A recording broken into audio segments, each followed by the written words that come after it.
This one took me by surprise. It appears that I'm now up to 400 subscribers.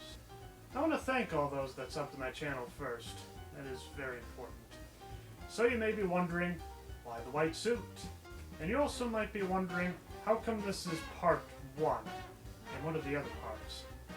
Well, there's a very good reason for my white suit. To do something a little different, I figured I would review a movie. But instead of animation, or I've mostly been doing all anime stuff, haven't I? I'd be doing old-fashioned American cinematography. With the classic Casablanca. I want to make sure I don't accidentally say Castlevania by accident. So if you know Spanish, Casablanca, I believe, translates to White House. So, the main reason for the white suit? The main character of our movie, portrayed by Humphrey Bogart, named Rick, wears one very similar to it. I wanted to go a little more all out, so to speak. So the main reason that this is part 1 is because I saw this movie several years ago. And this is just my brief review of what I remember from that viewing years ago. The setting? World War II. The Nazi regime is slowly spreading all over Europe, and everybody is anxious to get out. Unfortunately, there are not that many plane tickets to be able to go anywhere. As such, a lot of people are held up in Morocco, which is located in Africa. In this town is a cafe known as Rick's Cafe American. For some reason it's spelled with 2 I's. I guess that's how you're supposed to pronounce it. The owner has been in love before, but sadly had to go his separate ways from his former lover. This breakup was a rather harsh one. Their song used to be called As Time Goes By. He forbids this song to ever be played in his establishment. But wouldn't you know that the war has actually brought this girlfriend right back to him once again. After that, the story gets a little fuzzy, and it gets to a point where there's only 2 plane tickets left. One that would be for Rick, and the other that would be for the girlfriend. I believe her name is Isla. I'm not really sure how to pronounce it. But unfortunately, she has a boyfriend. So Rick makes a really big decision. He tells her to leave with the boyfriend. And there's a very famous scene there where I believe Humphrey says, you might not regret it today or tomorrow, but you will someday, and soon. Or something like that. It's been parodied in a lot of other different medium. Well, that's all I have for the story. In all honesty, I found this movie to be a great disappointment. While the story itself sounds really exciting, it's really slow moving. It's all really just about these people stuck at the Cafe American while the next plane isn't going to be coming in for another month. And then maybe there's an occasional tussle over who gets the last ticket, but that's about it. As for what stuck with me through all these years, the first would be Humphrey Bogart's performance.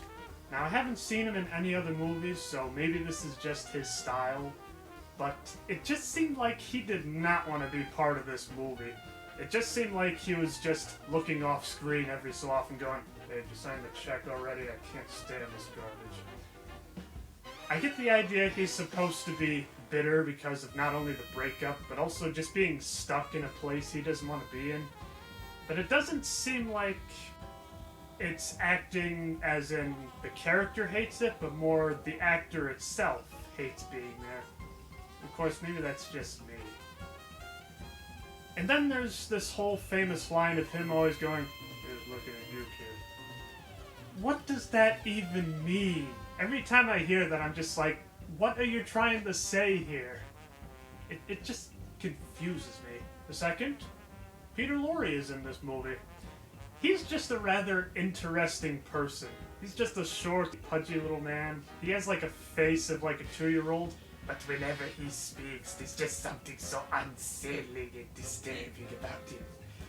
And I'm fairly certain that the creators of Ren and Stimpy kind of stole his persona for their show. But unfortunately, this actor is only in the movie for like 10 minutes before he's either killed or tortured or gets on a plane. I don't really know what happens, but basically as soon as he left, I was just kind of like, oh, come on. Can we have a little more Peter Lorre? We all need a little more Peter Lorre in our lives. The third is the pickpocket. He has a rather interesting way of doing it. Essentially, he just kind of goes around town and warns everybody that there's a pickpocket on the loose. And while he's explaining the story, he slowly reaches into their pocket and takes out their wallet. And then by the time he's done with the story, he leaves. Now there's a rather funny scene here where basically he brushes up to one of the staff of the cafe in Maricon. Now this staff member knows about this pickpocket's reputation, so as soon as he accidentally brushes by him, he just all of a sudden starts patting himself down, wondering where in the world his wallet is.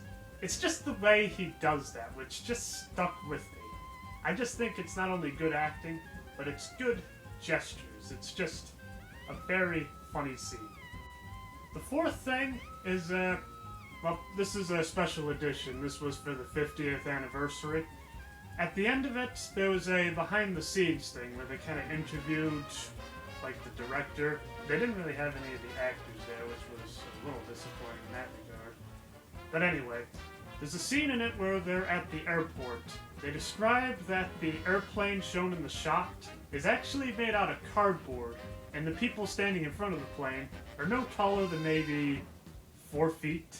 So it's just kind of interesting to just have that particular special effect just shattered instantly. It's interesting. You don't really hear about that kind of stuff anymore. Well, I guess if they did that today, it's just like, oh yeah, that plane never existed, and neither did those people. They were all computer generated. We just filmed a wall for 15 minutes and then added everything in afterwards. But that's another rant for another time. And that's about all my thoughts on this movie. People say it's not only a classic, but others say that it's their favorite movie of all time. So I figured I'd give it one more chance. I hope you'll join me next time where I not only do a more in-depth review, but I'll actually know what I'm talking about since I would have just saw the movie. Well, until next time, here's looking at you, kid.